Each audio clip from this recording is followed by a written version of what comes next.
আসসালামু আলাইকুম দর্শক, এখন আছি হালিম ভাইয়ের মালটার বাগানে। এখানে হচ্ছে বাড়ি মালটা এক, বাড়ি মালটা এক, এখানে সরি বাড়ি মালটা দুই। এই মালটাটা চিনার একটা কারণ হচ্ছে, একটু কাছে আসেন আমি দেখাই যে মালটার এইখানে ঠিক নিচে একটা পয়সার মতো একটা চিহ্ন থাকবে।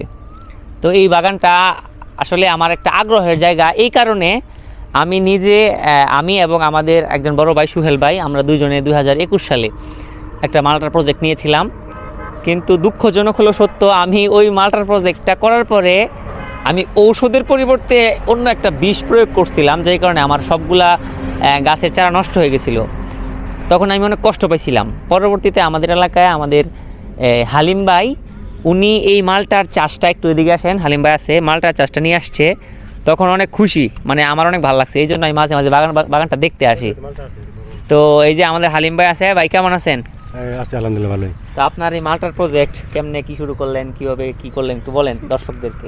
আসলে আমি এই মালটা প্রজেক্টটা শুরু করছি মনোদেব উপজেলা কৃষি অফিসার, ওনাদেরকে আমাকে সহযোগিতা করার কারণে পরে তাদের সহযোগিতা আর মেম্বার সাহেব, আমাদের স্থানীয় মেম্বার নয়নগরের রাকিবুল ইসলাম মেম্বার, ওনার সহযোগিতার পরে আমি আর মালটার মিশ্র ফল আর কি, মালটা লেবু, কলম্বো লেবু দুটো একসাথে আমরা এই প্রজেক্টটা পাই। তারপরে 2 বছর পরে, আজকে 2 বছর পরে কিন্তু আমাদের মালটা ধরছে, সবগুলা গাছে মোটামুটি ধরছে। গত বছর ধরছিল না, এই বছর প্রথম? এইবারে প্রথম, এই বছর। হ্যাঁ দর্শক, এই যে আমাদের মালটার আমরা একটু দেখাই, একটু ক্যামেরাটা নিয়ে আসেন।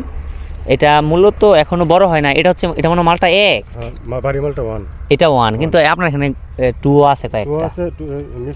হ্যাঁ, মিশ্র ফল। এই দেখেন সুন্দর মালটা ধরছে, এই যে এইদিকে, মানে ভালোই আলহামদুলিল্লাহ, অনেক মিষ্টি আছে। মাসে খাইছিলেন নাকি গত বছর? না না, এটা খাওয়ার দরকার নেই, এটা করা। দর্শক, এই যে আমরা একটা মালটা হালিম ভাই আমাদেরকে কেটে খাওয়াবে, আমরা ওনার সামনে খাবো। কাটেন, হ্যাঁ, টেস্ট করি যে আসলে এই মালটাটা আমাদের এলাকায় প্রথম, এটার স্বাদটা আসলে কেমন। এই যে রস হতেছে না, এই যে অনেক রস, এদিক দিয়ে একটা কাটিং দিতে হইব। আব্বা এন তো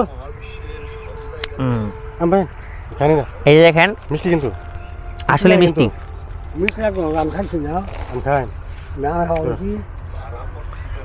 এটা এখনো ওইভাবে পাকে নাই, আরেকটু পাকতে হইব, কিন্তু মিষ্টি হয়েছে। এরপরও এই যে ক্যামেরা দেখাই যে একটু হলুদ হলুদ ভাব আসছে, এই যে তো ক্যামেরাম্যানের জন্য রাখছি, ক্যামেরাম্যান পরে খাবে, সমস্যা নাই। তো আপনারা, এটা হচ্ছে অবস্থানটা আমি বলি, সাগরদী টু বাইপাস যে রাস্তা হেতিমদি, এখানে সাগরদীর অঞ্চলে আর কি পড়ছে হালিম ভাইয়ের মালটা বাগানটা, সবাই জানে। এখানে আপনি বললেই আসতে পারবেন। আর কিছুদিন পরে যখন গাছগুলো বড় হবে, মালটা বড় হবে, তখন তো মানুষকে খাওয়াবেন, কিনতে আসবে অনেকে, বিক্রি করবেন, আপনারাও আসতে পারবেন, এখান থেকে নিতে পারবেন, একদম ফ্রেশ। উনি নিজে উৎপাদন করে, এখানে হিউজ পরিমাণে মালটা আসছে এবছর, মিনিমাম 1 টন বা 2 টন মালটা অবশ্যই হবে ইনশাআল্লাহ, আল্লাহ যদি তৌফিক দান করে। তো আপনারা আসবেন। ধন্যবাদ সবাইকে। আর হালিম ভাই একটু দর্শকদেরকে কিছু বলে দেন। সবাইকে ধন্যবাদ। আচ্ছা, ঠিক আছে, ধন্যবাদ, আসসালামু আলাইকুম।